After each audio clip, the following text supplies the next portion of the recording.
तो हेलो नमस्कार दोस्तों, कैसे हैं आप लोग। उम्मीद करता हूँ सब लोग बढ़िया होंगे। आज हम बात करेंगे पैसा बचाने के कुछ स्मार्ट तरीके। ठीक है, पैसा बचाना बहुत बहुत ट्रेंडिंग टॉपिक है और ऐसी ऐसी चीज़ें बताऊंगा जो आपको यूट्यूब पे किसी ने नहीं बताई होंगी। भाई और बहनों, आज के टाइम पे पैसा सबसे बड़ी प्रॉब्लम है क्या? सबसे बड़ी प्रॉब्लम क्या है? पैसा कम है या नहीं है, पैसा टिकता नहीं, ये प्रॉब्लम है।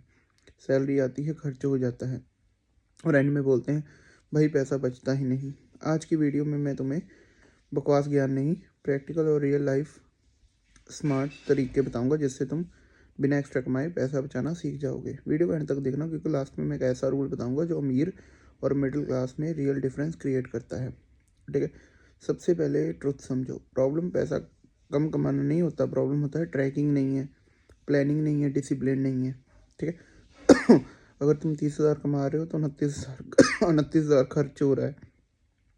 अगर कोई 20,000 कमा रहा है तो 3,000 भी बचा लेता है। ठीक है, वो फ्यूचर में जीत जाता है। रूल सिंपल है, इनकम से पहले सेविंग होती है, ना कि बाद में।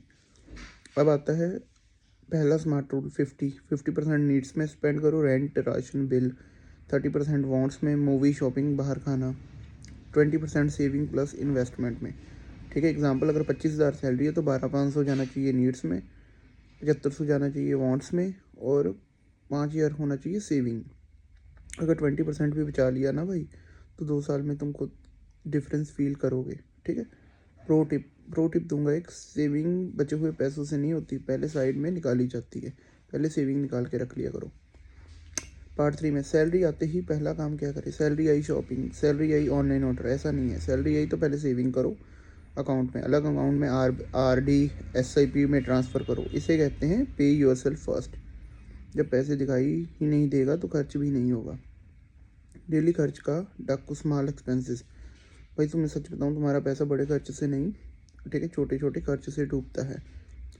50 की चाय, 100 की डिलीवरी, 200 का बाहर का खाना, 350 डेली, 10 500 महीना, 10 500 इंटू 12, 1,26,000 साल का।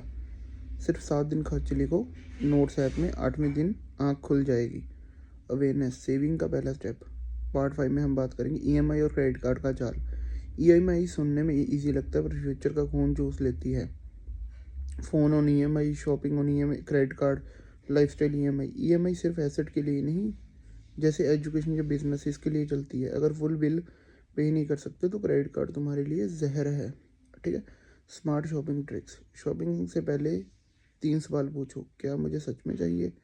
क्या मैं बिना इसके रह सकता हूँ? क्या ये मुझे पैसा कमा के देगा? ऑनलाइन शॉपिंग रूल, कार्ट में डालो, 24 घंटे रुक जाओ, 70% चीज़ें अपने आप कैंसिल हो जाती हैं। सेल का मतलब सेविंग नहीं होता, सेल का मतलब होता है ज़्यादा खर्च। ठीक है, इमरजेंसी फंड, गरीबी का इंश्योरेंस। इमरजेंसी फंड मतलब 6 महीने का खर्चा साइड में रखो। ठीक है, अगर जॉब गई या मेडिकल इमरजेंसी आई तो लोन नहीं पड़ेगा। इस फंड को सेविंग अकाउंट, लिक्विड फंड में रखो, ना कि शेयर या क्रिप्टो में। इमरजेंसी में रिस्क नहीं, सिर्फ सेफ्टी चाहिए। ठीक है, सेविंग को इन्वेस्टमेंट में बदलो। सिर्फ पैसा बचाना काफ़ी नहीं है, उसको ग्रो करना भी ज़रूरी है। Option SIP, RD, PPF, index fund. 3,000 monthly SIP, 20 साल में 25 से 30 लाख रुपए बन सकता है। Time plus discipline is equal to wealth. अमीर और मिडिल क्लास का सीक्रेट रूल। मिडिल क्लास पहले खर्च करता है, फिर सेविंग करता है। अमीर लोग पहले सेविंग करते हैं, इन्वेस्टमेंट करते हैं, बाकी की लाइफ में एडजस्ट करते हैं और बाद में खर्च करते हैं।